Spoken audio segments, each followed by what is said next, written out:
ላለፉት 10 ዓመታት የራፕ ኢንዱስትሪውን አትላንታ ተቆጣጥረዋለች።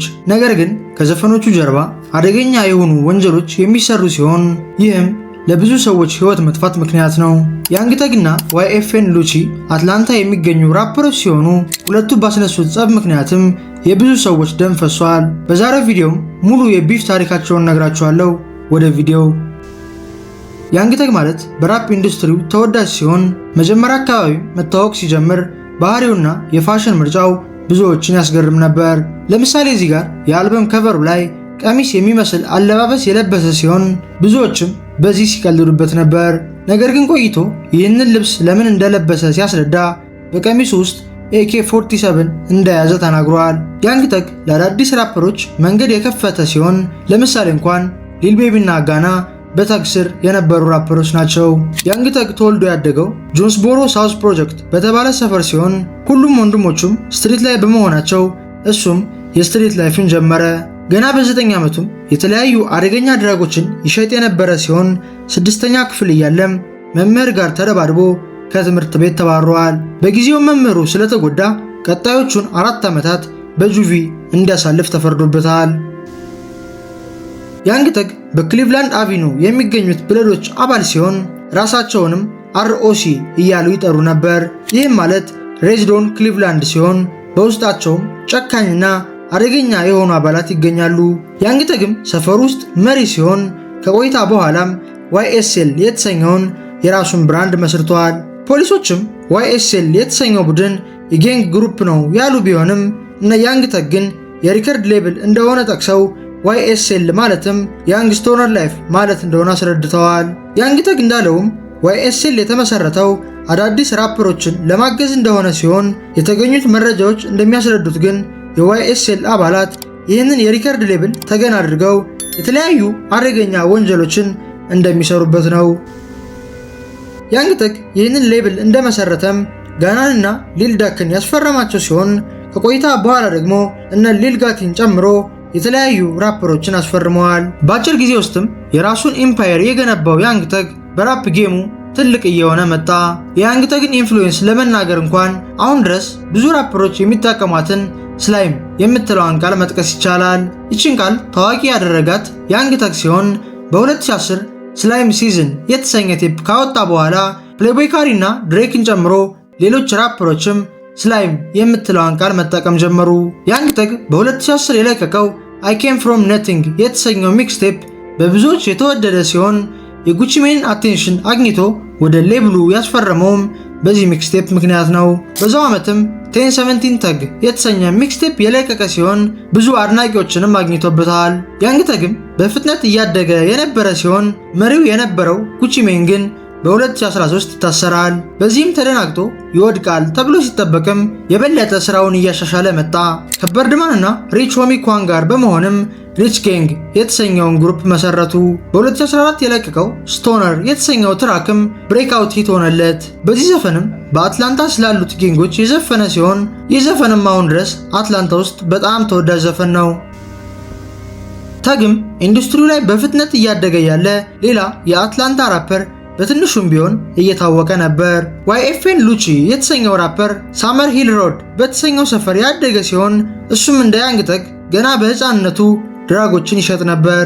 የABG ወይንም የአትላንታ ብለድ ጋንግ አባል የሆነው ሉቺ ከቆይታ በኋላ ከወንድሙና ከጓደኞቹ ጋር በመሆን YFN ወይንም ያንግ ፍላይ የተሰኘውን ቡድን መስርተዋል። ይህ ቡድንም በውስጡ አደገኛ ወንጀሎችን የሚሰራ ሲሆን አባላቶቹ ግን የሪከርድ ሌብል እንደሆነ ነው የሚናገሩት። አብዛኛውን ጊዜ ራፐሮች የሪከርድ ሌብል ይከፍቱና ሙዚቃን ተገን አድርገው የተለያዩ ወንጀሎችን ይሰራሉ።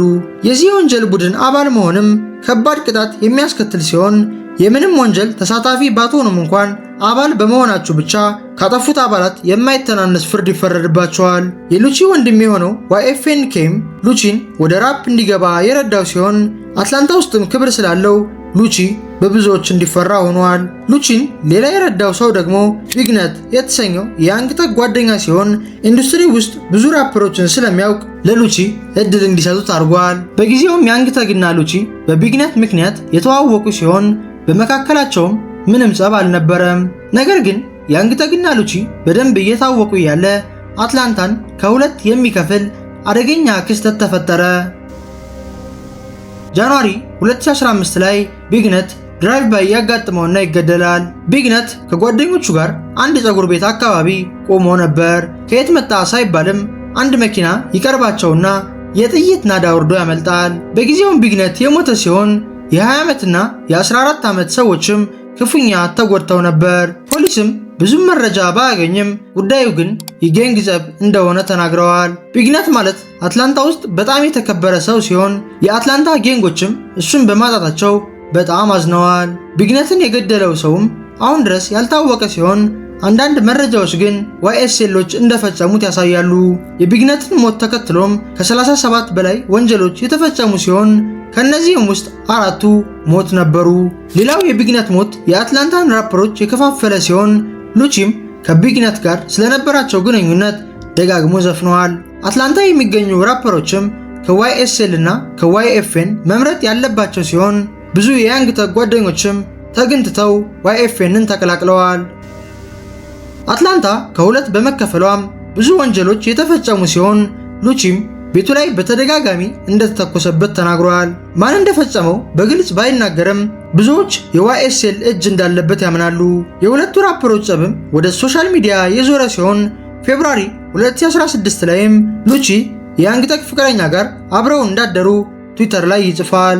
ስሟን በትክክል ባይጽፍም ብዙ ሰዎች ስለማን እንዳወራ ገብቷቸዋል።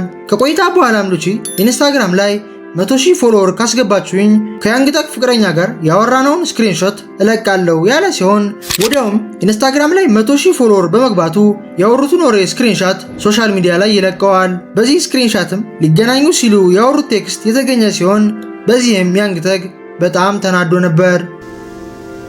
ያንግ ተግም ትዊተር ላይ አንዳንድ ጽሑፎችን እየጻፈ መልስ የሰጠ ሲሆን ሉቺ ግን አሁንም ያንግ ተግን መሳደብ አላቆመም። ከቀናት በኋላም የያንግ ተግን ልጅ ፖስት ያረጋት ሲሆን ካፕሽን ላይም ሃፒ በርዝዴይ ቤቢ ገርል በማለት የተለያዩ ሃሽታጎችን አስከትሎ ጽፏል።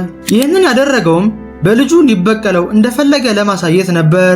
ያንግ ተግም ለልጁ ትልቅ ጥበቃ የሚያደርግ ሲሆን አንድ ቀን እንኳን አንድ ሰው ልጁን ሰድቦበት በጣም ደብድቦታል። ለሉቺም በይፋ ምላሽ ባይሰጥም ከጀርባ ግን ከባድ ነገር እያሴረ ነበር።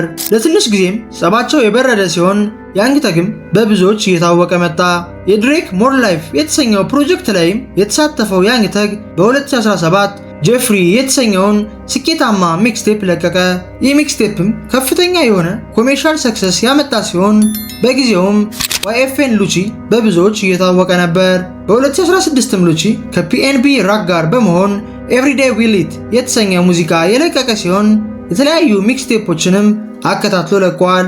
የያንግ ተግና የሉቺ ጸብም ከዚህ በኋላ እየተባባሰ የሚቀጥል ሲሆን ወደዛ ከማለፋችን በፊት ግን ላይክ እና ሰብስክራይብ ማድረግ እንዳይረሳ።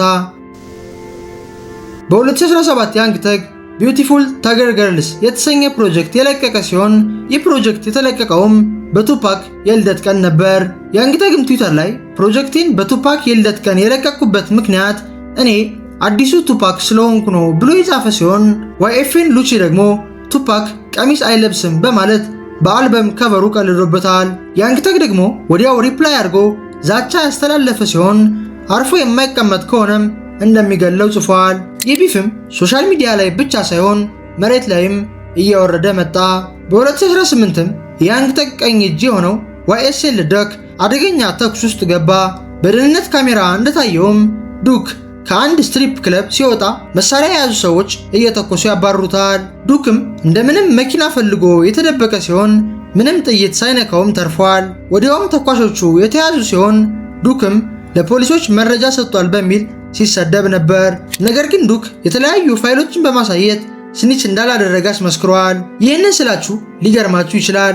ነገር ግን በጌንግ ካልቸር አንድ ሊገላችሁ የሞከረ ሰው ቢኖር እንኳን ለፖሊስ መናገር የለባችሁም። ምክንያቱም ለፖሊስ ከተናገራችሁ ጠላታችሁ እስር ቤት ስለሚሆን መበቀል አትችሉም።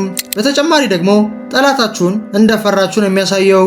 ለምሳሌ እንኳን ጁሊዮ ፉሊዮ የተሰኘው ራፐር የሚወደው ጓደኛውን የገደለበት ኬሶ በታሰረ ጊዜ እንዲፈታ ሲጥር ነበር። ይህንን ያደረገውም ኬሶን ገድሎ ለመበቀል እንጂ ለሱ አስቦለት አልነበረም። የያንግ ተግና የሉቺ ቢፍም እየተጋጋለ የመጣ ሲሆን እነ ሉቺም መኪና ውስጥ እያሉ ድራይቭ ባይ ሹቲንግ ያጋጥማቸዋል። ከወራት በኋላ ደግሞ የቢግነት መቃብር ላይ ስላት ተብሎ በስፕሬይ የተጻፈ ሲሆን ስላት የምትለዋን ቃልም ያንግተግና ጓደኞቹ ይጠቀሙታል። ይህ ቢፍም ከፍተኛ ደረጃ ከመድረሱ በፊት ሉቺ አደገኛ በሆኑ ወንጀሎች ይታሰራል። ጃንዋሪ 2021 ላይም ዋይኤፍኤን ሉቺ በድራይቭ ባይ ሹቲንግ ተሳትፎ ይከሰሳል። ፖሊስ እንዳለውም ሉቺ ከ3 የጋንግ አባላት ጋር በመሆን ጠላቶቻቸው ሰፈር የሄዱ ሲሆን እንደደረሱም የተሰበሰቡ ወንዶች ላይ የጥይት ናዳ ያወርዳሉ። ጠላቶቻቸውም መልሰው ወደ እነሉቺ የተኮሱ ሲሆን አንድ የነሉቺ ጓደኛም ራሱን ተመቶ ወዲያው ሞተዋል። እነሉቺ የተኮሱባቸው ጠላቶቻቸው ውስጥ ደግሞ አንድ ሰው የተመታ ቢሆንም ወዲያው ሆስፒታል ሄዶ ተርፏል። ሉቺም በጊዜው መኪናውን እየነዳ የነበረ ሲሆን የተለያዩ ክሶችም ቀርበውበታል። ከቆይታ በኋላም $500,000 ቦንድ ከእስር የተለቀቀ ሲሆን በሕግ እይታ ውስጥ እያለ ግን ወደ ስትሪፕ ክለብ በመሄዱ በድጋሚ ይታሰራል። ይህ አልበቃ ብሎ ደግሞ አደገኛ በሆነ ሪኮ ኬዝ ተጠርጥሮ ክስ ይቀርብበታል። ይህ ክስ የቀረበበትም ዋይኤፍኤን በተሰኘው ጋንግ ውስጥ በሚሰሩ ወንጀሎች ምክንያት ሲሆን ከዝርፊያ ጀምሮ እስከ ሰዎችን መግደል የሚደርሱ ወንጀሎችን እንደሰሩም ተረጋግጧል። ከሉቺ ጋርም እነ CP3 እና ብለዲ ጄን የመሳሰሉ ራፐሮች አንድ ላይ ታስረዋል። ጃንዋሪ 2025 ላይም ሉቺ ለ4 ዓመት ከታሰረ በኋላ ከእስር የተፈታ ሲሆን አሁንም ግን መከተል ያሉበት የተለያዩ ህጎች አሉ።